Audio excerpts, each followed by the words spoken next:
Hello? Oo. Asa si Ate Rachel?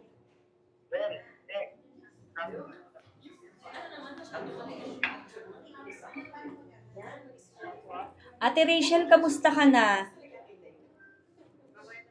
Ate Rachel, bakit hindi po tayo nagpaalam sa employer? Nag-day off po tayo, hindi bumalik. Ano po naging dahilan? Pakilakasan po ate kasi hindi ko marinig. Ano pong dahilan? Bakit hindi ka na po bumalik sa employer?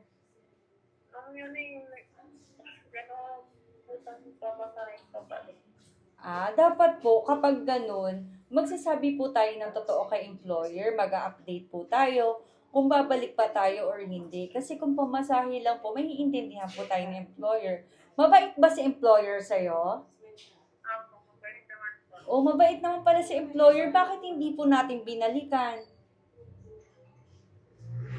Ang balik naman po sana ako at ano po, ma'am. Nag-text po ako kasi hindi nag-send wala sa po ko. Ah, Cellphone ko naglolo ko pag tumatawag siya namamatay din po.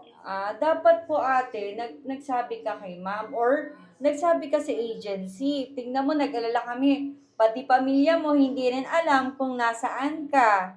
'Di ba? Opo, ate, sa susunod wag po natin gagawin yon ha? Ang mag-day off na hindi babalik sa employer. Kasi kawawa naman din po yung employer, lalo mabait yung employer sa atin.